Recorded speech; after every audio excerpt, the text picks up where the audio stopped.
वो तारीख थी 21 मई 1991। रात के करीब 10:30 बज रहे थे।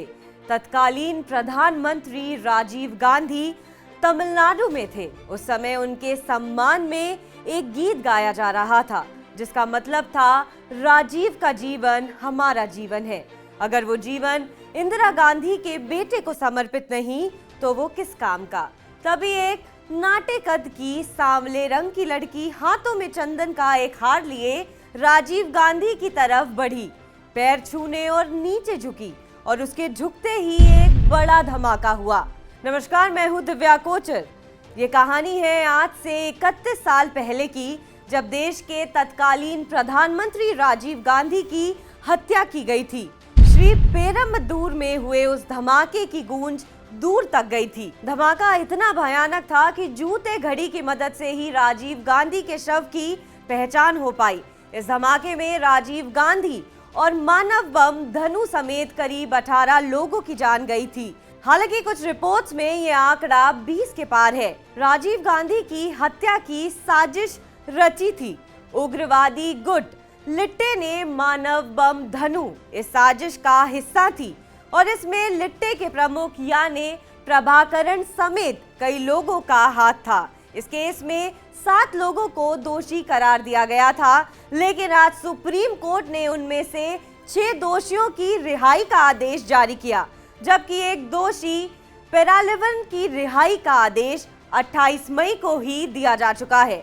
दरअसल 30 साल की सजा काटने के बाद सभी दोषियों ने रिहाई की गुहार लगाई थी। अब सुप्रीम कोर्ट के आदेश के बाद इस हत्याकांड के सभी 7 दोषी जेल से बाहर होंगे। आइए जानते हैं कौन है ये लोग और राजीव गांधी हत्याकांड में इनकी क्या भूमिका थी। तो सबसे पहले बात मुरुगन और नलिनी की।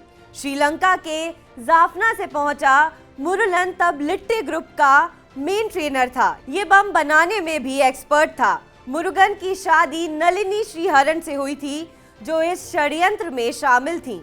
नलिनी ग्रेजुएट थी और चेन्नई में ही एक प्राइवेट कंपनी में स्टेनोग्राफर थी। वहीं वो एक लिट्टे सदस्य के संपर्क में आई और इसकी प्रमुख कैडर बन गई। दोनों पर ब्रेन वॉश करने के भी आरोप थे। 1999 में दोनों को फांसी की सजा दी गई। जेल में ही उनकी एक बच्ची हुई, जो अभी ब्रिटेन में एक कंपनी में नौकरी करती है। बच्ची अनाथ ना हो जाए, इस आधार पर कोर्ट ने उनकी फांसी को उम्र कैद में तब्दील कर दिया था। इसके लिए सोनिया गांधी खुद राष्ट्रपति से जाकर मिली थी। तीसरा है एजी पेराविलन। पेराविलन के मेधावी होने के बारे में जानकर बहुत से लोगों को आश्चर्य होता है। 1971 को तमिलनाडु में जन्मा पेराविलन इलेक्ट्रॉनिक्स और कम्युनिकेशन इंजीनियरिंग में डिप्लोमा था। 1991 में वो गिरफ्तार हुआ। जेल में ही उसने इग्नू की कंप्यूटर एप्लीकेशन में ग्रेजुएशन पूरा किया और फिर एमसीए भी किया। दोनों परीक्षा में उसे 90% से ज्यादा नंबर आए। तमिलनाडु की एक और परीक्षा में वह गोल्ड मेडलिस्ट रहा। 18 फरवरी 2014 को सुप्रीम कोर्ट ने उसकी मौत की सजा को उम्र कैद में बदल दिया था और इसी साल 18 मई को सुप्रीम कोर्ट ने उसकी रिहाई का आदेश दिया था। चौथा है संथन और 5वां पी रविचंद्रन। वह श्रीलंका से हथियारों की ट्रेनिंग लेकर भारत पहुंचा था और यहाँ के विरोधी नेताओं से कई बार मिला था। वहीं संथन इस कांड के लिए 12 सितंबर 1990 को भारत पहुंचा था। संथन के ऊपर हथियारों की मदद करने का आरोप लगा था। इस घटना में मानव बम बनी धनु का वह दोस्त था। संथन पर लिट्टे के इंटेलिजेंस चीफ पोट्टू अम्मान नजर बनाए हुए थे। नलिनी ने पुलिस जांच के दौरान बयान दिया कि संथन और शिवरासन ने ऐसे किसी भी इंसान को नहीं बख्शा था जिसने उनका साथ देने से मना किया। हालांकि शिवरासन ने हमले के बाद आत्महत्या कर ली थी। अब बात छठे दोषी की यानी पयास और 7वें जय कुमारन की। जानकारी के मुताबिक बम धमाके के बाद बचे हुए साथियों को रहने खाने और हथियारों की मदद पहुंचाने की जिम्मेदारी इन्हीं दोनों पर थी। लिट्टे ने दोनों को इसलिए भारत भेजा था ताकि वो इस धमाके को अंजाम देने वाले लोगों के लिए सुरक्षित स्थान का इंतजाम कर सके।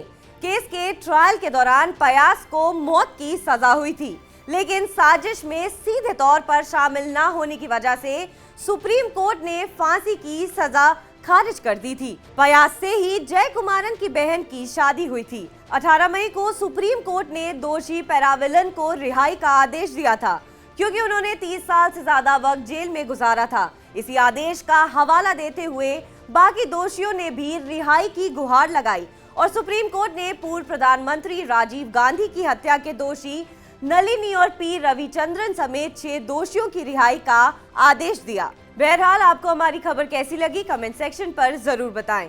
देश और विदेश की तमाम बड़ी खबरों के लिए आप देखते रहिए TV9 डिजिटल। धन्यवाद।